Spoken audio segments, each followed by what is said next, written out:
Welcome to the Diva Life Show, where music meets fashion, culture meets travel, and we explore the stories of extraordinary artists and entrepreneurs.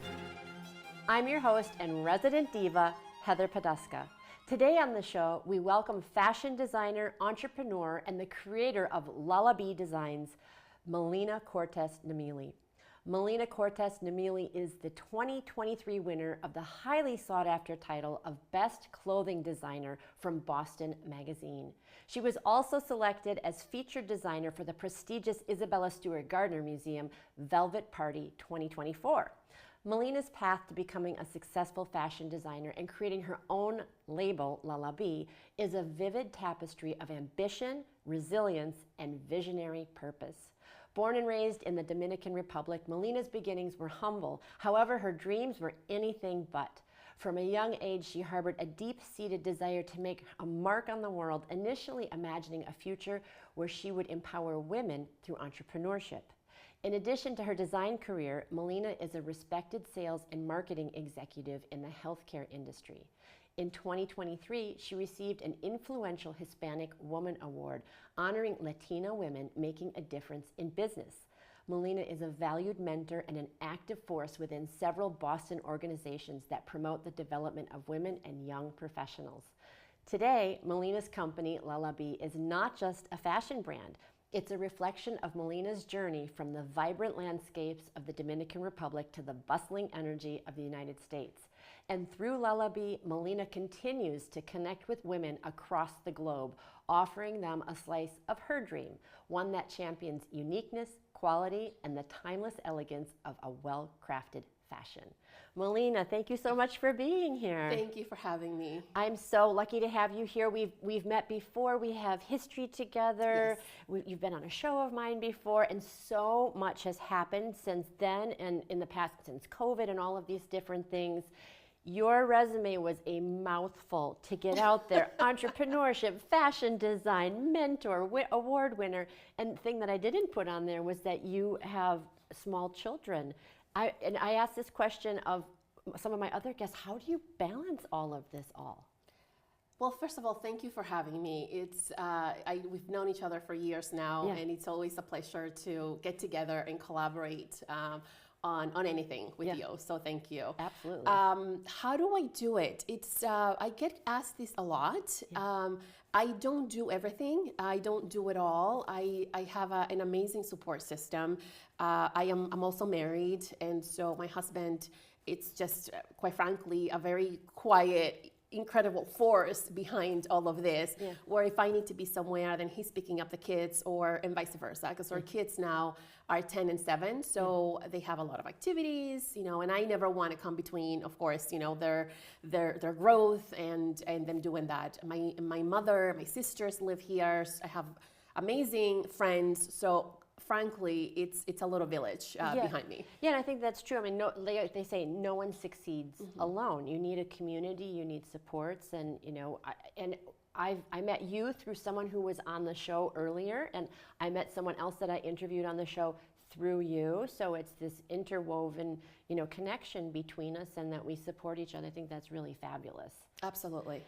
So where did initially this desire to get into fashion and your love of fashion come from? I know that you came from the Dominican Republic, and was your family into sewing or fashion or clothes, or where'd that come from? Absolutely. So my grandmother, she raised me, right? Mm-hmm. My mother had me when she was 20. She was a brilliant young woman, but she didn't have the means to raise me and go to college. So then my grandmother took me in when I was months old, and my grandmother was a self-taught seamstress. She did not do it as a business. She taught herself, and then she would do it for the family. So she was the one who made our uniforms for school, our Sunday dresses, our Christmas dresses. And I just remember seeing her sitting at her sewing machine, the ones that you had to like push back and forth. Was it a Singer? Yes. Yes. And so, which by the way, it's still in the Dominican Republic, that 40 some years ago. But it was just it's not something you think about, because it's kind of a part of who you are, right, from a very young age. So back then I didn't really know this is what I want to do. I know that I enjoyed dressing up. I come from very humble beginnings. We didn't have a lot. So, I didn't have a closet full of dresses. So from a very young age, we were taught to get creative with what we did have. Yeah. So that passion for me with, I wanted to wear makeup from a very young age. I wanted to look good. I wanted, so that it has always been there. Yeah. I always knew that since as early as I can remember, I always knew that I wanted to do something, which is funny because as a child, you cannot even put that into words. Right. I knew that I would always ask my mom, when you're done with your makeup, can you give it to me? Because I want to set up a salon so I can make up my friends. So I guess that was my way of telling the world. Yeah. I want to do something. I want to be in charge of something. I want to make a difference. And so that's where it all began. I love that. And when you were saying about your grandmother and the sewing machine, I was like, my grandmother had a singer sewing machine, but I didn't become a fashion designer. I became a singer. So there you go. And I think that, when we were growing up, we didn't have phones, we didn't have the internet, and I used to do all kinds of shows. Like you asked to be a salon, to have a salon for your friends. I used to do shows. I would take my grandfather's cane and do like singing and dancing shows with his cane. And I think that, it really does influence us later in life. So I love that you brought that through, and I think that it shows your entrepreneurial spirit at a young age. And one of the things that really strikes me about you, Melina, is how you champion women. And little girls have that entrepreneurial spirit too. I remember having that feeling of I remember very distinctly singing, playing and singing and thinking, oh, I hope I can, I want to be a singer. I hope I get discovered, really young. And I think that sometimes it doesn't get fostered, that sure you want that, but that ambition. So how do you think that you were able to bring that forward? Were you supported in that as a child in terms of that drive?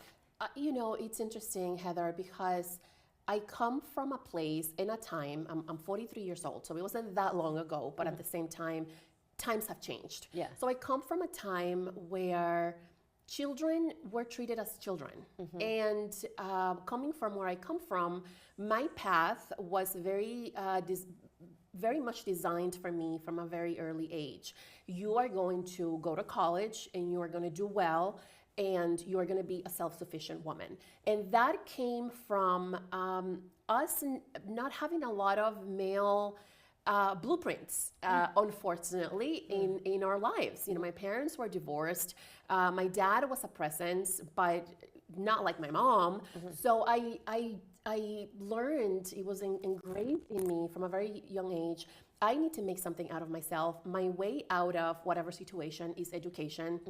And so for a long time, the dreams of entrepreneurship were kind of put on the back burner.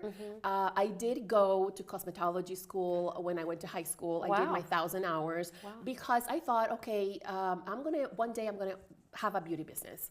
And so I thought that was it. But then I graduated high school, I went on to college, and again, that kind of fell on the back burner.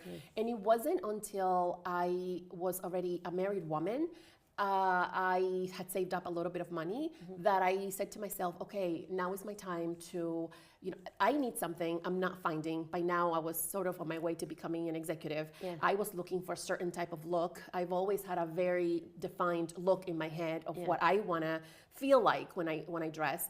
And I said, this is my time to have fun with it. I never imagined, to be completely honest with you, in a million years that I would be in boutiques. I started it as a hobby almost. And that's how it all started. Yeah, and that hobby, I go back to this. I was talking to a conductor that I interviewed about this golden thread. This thread, it's just a thread through life that pulls you forward. Sometimes you don't know where it's taking you, but you follow that thread. And I'm sorry for the pun on the thread and the fashion and the clothes, but literally you just followed that thread. You didn't know where it was going to take you, but you didn't dabble and then quit. You've kept going and building and building and building. And now look at Lalla Bee. So tell us a little bit more about Lalla Bee and how that has evolved and where it is now, this award-winning label and fashion designer. I can't believe I'm sitting next to you. Well, first of all, I have a tattoo of a thread, just so you know. And not because I'm a seamstress or anything, because I do believe that we are somehow connected to our destiny through this thread. So it's right here, it's red, and it's a little thread with a heart, but I digress. So no, that's so relevant. It's so relevant. Lalla Bee, a lot has happened since the last time I saw you. You know, when I came here, I think it was pre-COVID. Yes. I was working in corporate. I was kind of transitioning through, you know, jobs. I was going sort of through an interesting time there. And my dresses were being sold in boutiques across the States. And then COVID happened. And that was kind of a shock for me, like everybody else, because it completely changed my business model. I did not know, you know, stores were canceling orders. I went through a few months of what am I going to do? And I was not in the headspace to create anything either. And I thought it was just me until I started speaking to other designers, and they were like, we haven't done anything either. Like everybody was kind of just waiting to see what's going to happen. Yeah. And I remember I had reached out to you, because I was going through a rebranding process. I thought, okay, this is happening for a reason.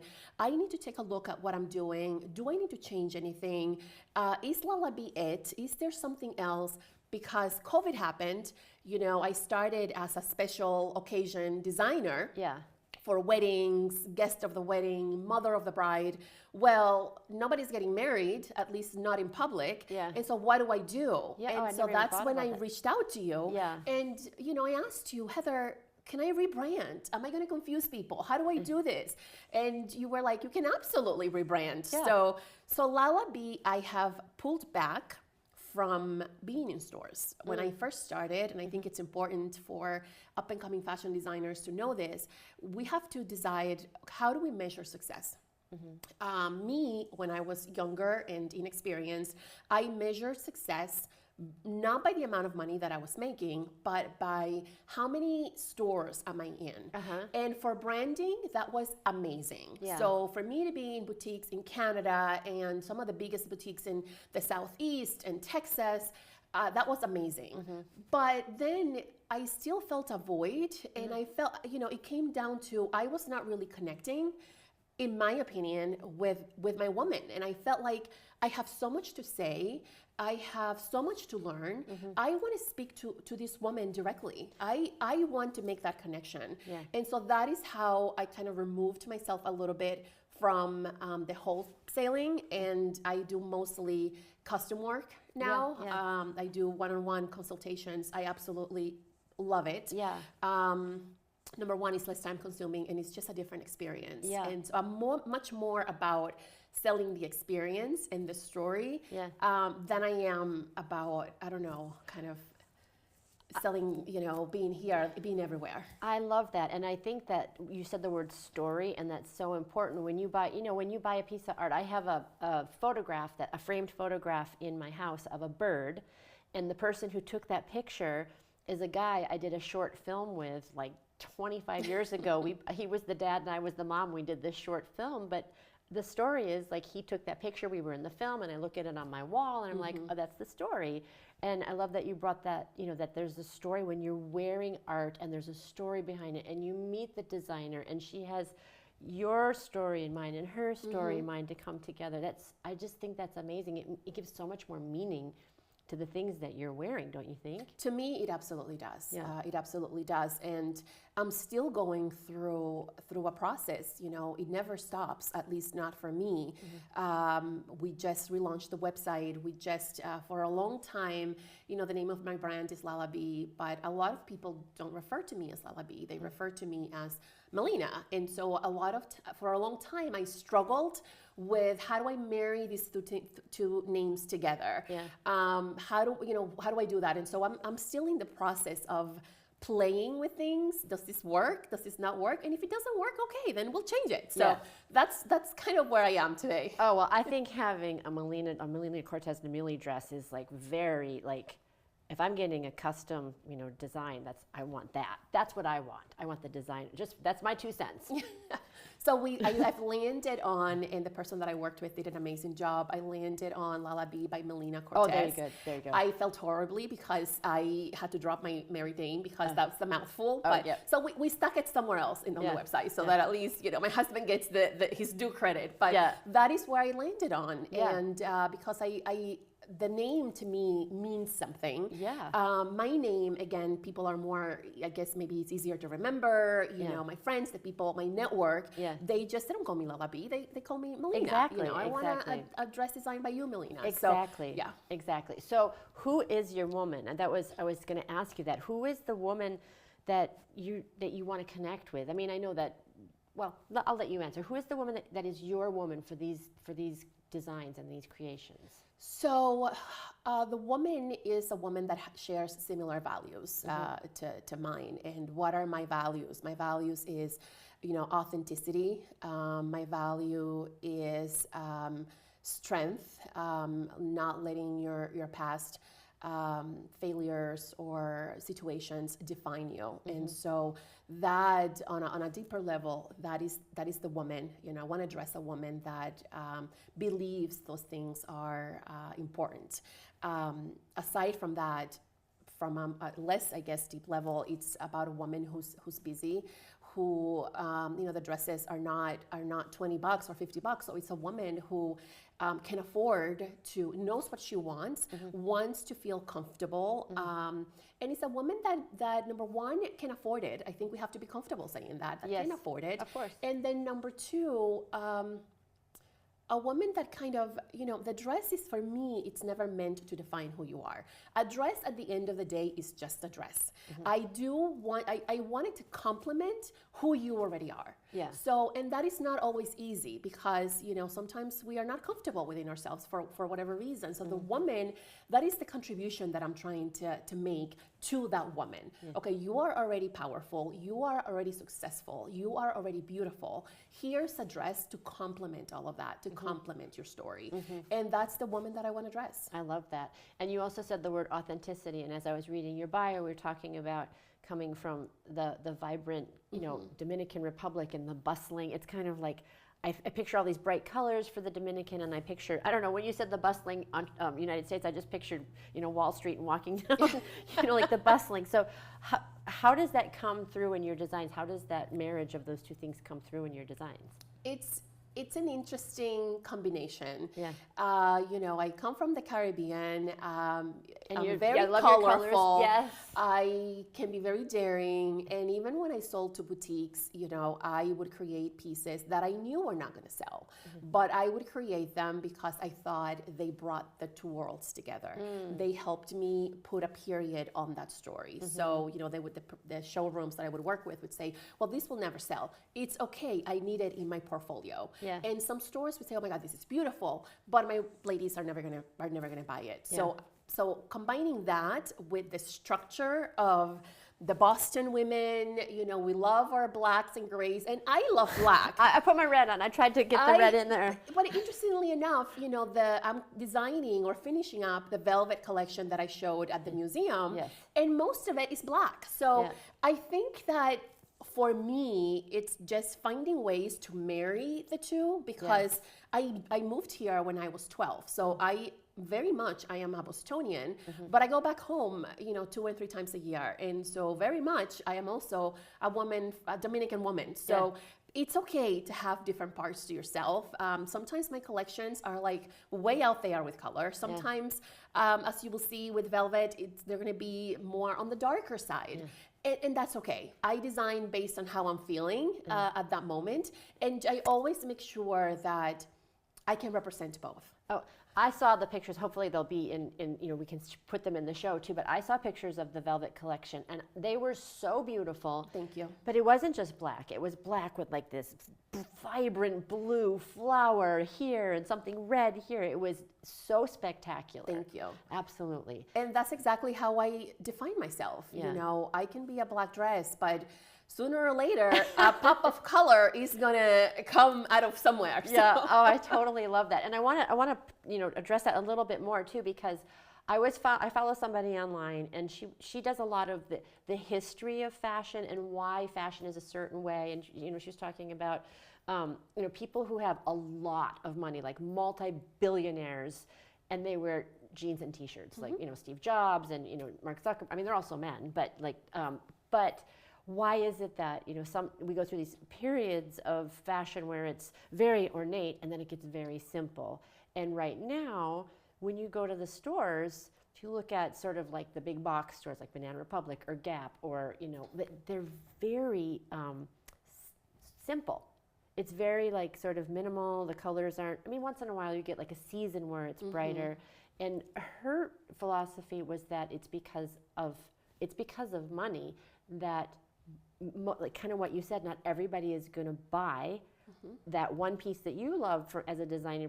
So they can't mass produce it because not everybody is going to buy that. So as a consumer, sometimes I'm like, where is the fun in this? Like, where is the unique design that it's going to really speak to me? And so I think that's why it's so important to have this custom design boutique experience, because you just can't find those things in those kinds of stores, not usually. And I think we need to get honest with a lot of things. I think fashion allows us, anything creative, anything having to do with inspiration, with creating art, allows you to dream. It allows you to go, the sky is the limit. Yeah. So I could design $1 million dress, but the reality is that not everybody, who can afford $1 million dress? So I think we need to get honest about that. Yeah. I have to be honest about who is my target audience. Yeah.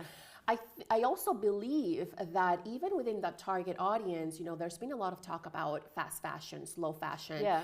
I understand that most people want to help the environment. I understand that most people want to invest in slow fashion, but we have to know that creating slow fashion, it's not cheap. Right. Because you're not creating 1 million of the same dress or shirt. You're not creating 1,000. You're not even creating 100. If you're creating a custom piece, you're creating a custom piece. That fabric comes from Italy. Somebody else is not going to have it. Yeah. 99% of my fabrics come from Italy. So just there's some education that also needs to happen. I think that there are ways to marry the two a little bit. Yeah. One of the things we discussed when I reached out to you was, well, there's a special occasion, Lalla Bee, but I want to be in everyone's, not in everyone's closet, but I want to offer a sustainable product that is priced, it's more attainable, right? Yeah. And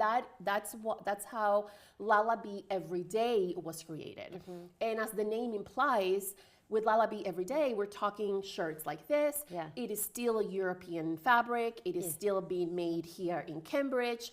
But these are more everyday pieces. I don't expect that, to come to the show or to go grocery shopping, you're going to wear a velvet dress with flowers coming out of everywhere. So as designers, as creatives, what can we do to help move the needle a little bit, to offer a product that is still sustainable, that is responsibly made? Is there something we can do to kind of help bridge that gap a little bit? Is this one of your designs? Yes. I love it. I love color. You wouldn't know it because I'm wearing black and gray now, but I love color, and it makes me think about style. So you have the fashion, you have the design, but then I think that's where style and creativity can help slow fashion, because if you get something special, you want to wear it as much as possible, but it's special and it's unique, so then it's more noticeable because it's different than your jeans and a t-shirt. So how do you then take that thing that is attention grabbing, that's different, that's unique, and repurpose it and reuse it in lots of different ways? And I think that's where the style comes into it. And sustainability and timeless, right? Yeah. A lot of the pieces that I love doing this, a lot of the pieces that I wear today, if I'm in a panel or an interview or what have you, are pieces that if you look through my website or my Instagram, I have very much worn before in different ways. So this shirt, I've worn it with jeans. I have put tight and I've worn it as a dress. And I've worn it over a dress and I've worn it. And I like to combine my pieces with other designers. I like to bring things together. I think that's where just having that open-mindedness, that's where it's important. It comes into play. Yeah, and I heard someone, a stylist, and she was saying, to play with your style, take something that beautiful blouse that you have on, and pair it with something you would never, never pair it with, like a pair of sweatpants. And then how can you raise this beautiful design shirt and the sweatpants? How can you marry them in a unique way and bringing different pieces? And I was like, oh, that's a challenge I think I'm going to take on. Like, how would I do that? Like, would you wear, and she put cowboy boots with something, and I was like, that's so cool. And I think people get afraid of playing, and it's kind of like what you were saying about pivoting with your brand. If it doesn't work, pivot again. Yeah. Change the outfit. Just got to be nimble. Exactly. Yeah. And you'd be surprised what you come up with. Yeah, and it's fun, like, well, okay, this didn't work, this worked, whatever. But I just love the vibrant colors. You can see, the Caribbean coming through, and I know that you have, you've won these awards for reaching back to Hispanic women. So I have a two-part question. What do you think it is that entrepreneurial women need to know if they're thinking about building their business, if they're in it, if they're like, oh my God, how do I navigate this? How do I marry it with another career? Like, what do they need to know? And then what specifically do you think Hispanic women need to know that might be different from everybody else? Because I don't know the answer to that. So the number one is that, if you start making money a year in, I applaud you.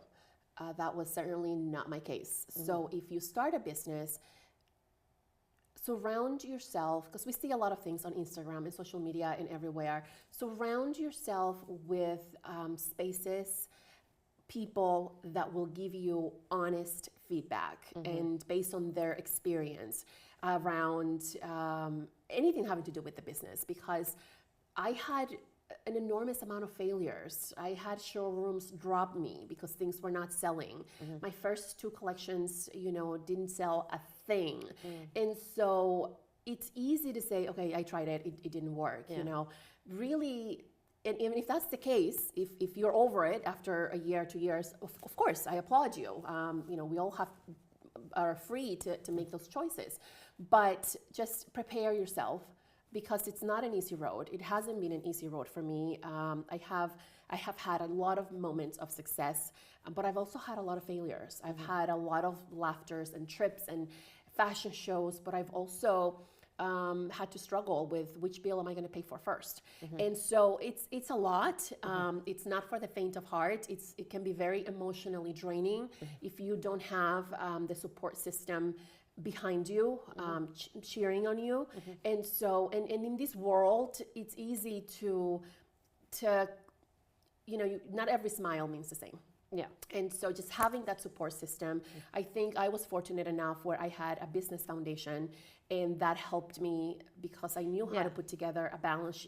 Those things, making clothes is nice, but you need to also know how to read numbers, for your taxes, if you're looking for funding and you need to put a business plan in place.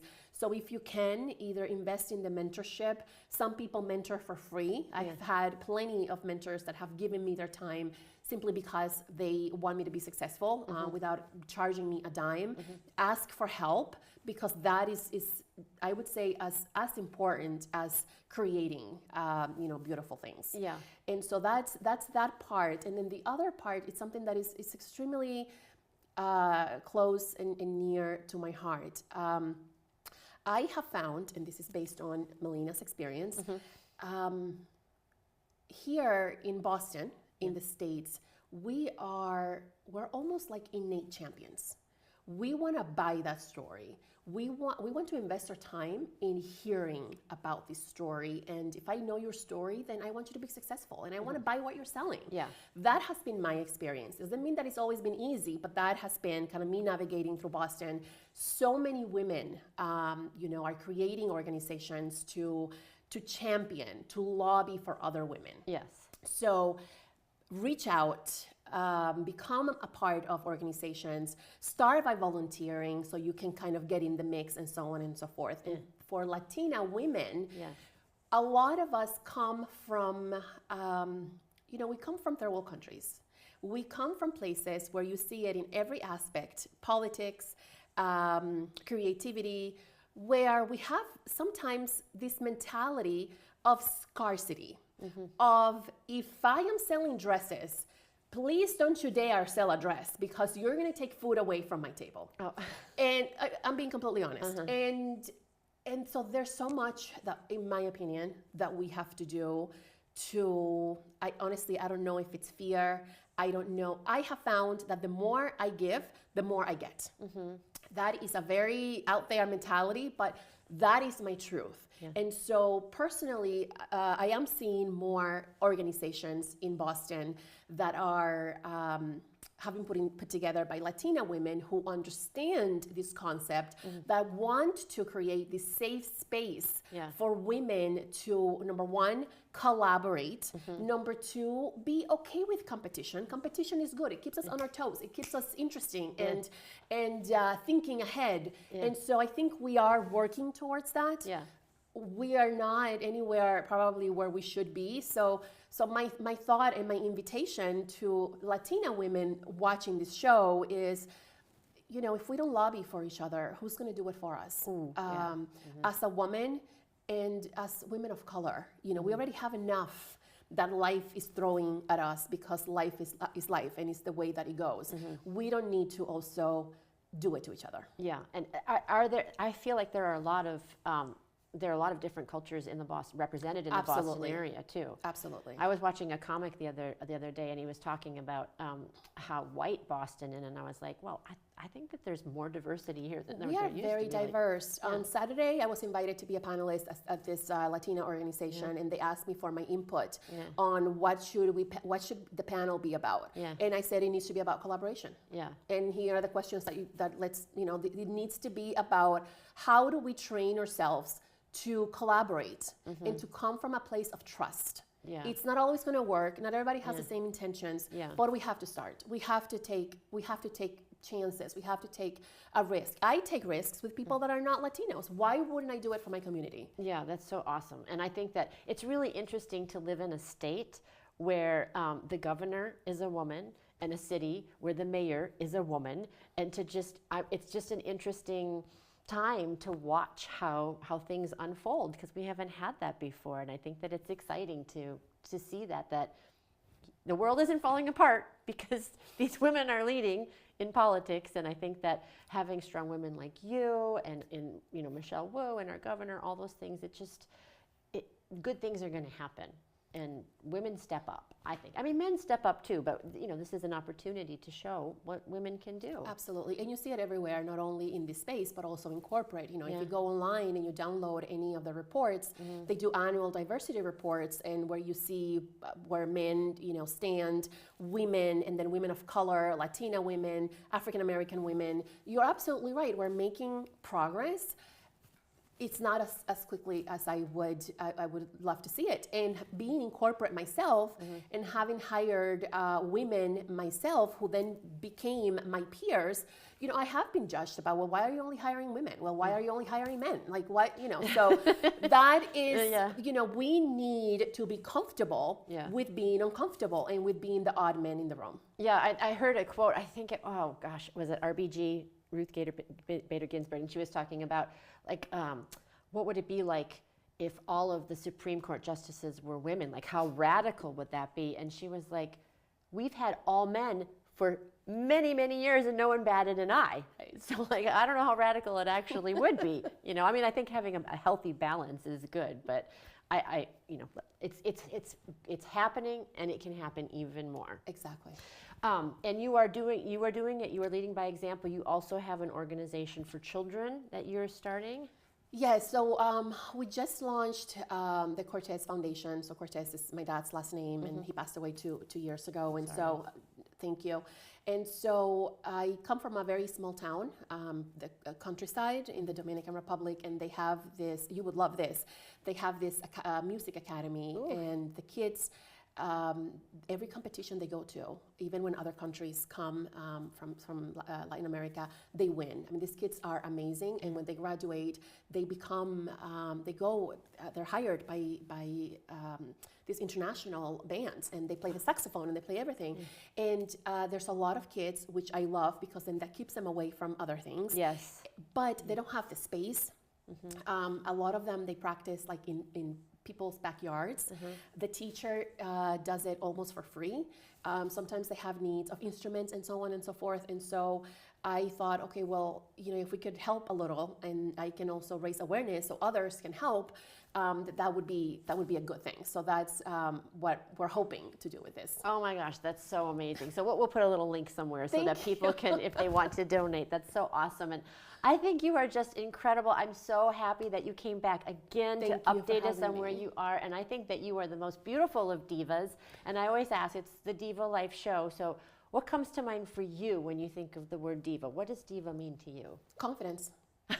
That was quick. Hey, it's confidence. I mean, if you are walking through life knowing that you're not perfect, knowing that you have flaws, knowing that these are visible flaws, knowing that you have scars. Some of them are visible, some of them are not. But you are just, it's just such a short ride. Yeah, for sure. You know, if you want to wear red, just wear the freaking red. If you want to just look different, then just be different. And so I think if we have that confidence, anything is possible. Oh my gosh, and you are a living example of that, of anything is possible. You are doing the thing. So thank you so much for being here. It was an absolute pleasure. Thank you so much, Melina. Thank you for having me. And thank you all for joining us again. And as always, until next time, here's to hitting all your high notes. Take care. Bye-bye. Thank you so much for joining us for this episode of The Diva Life. I hope you enjoyed the show. And be sure to join us next time as I interview another amazing artist or entrepreneur. Until then, as always, here's to hitting all your high notes. Take care. Bye-bye.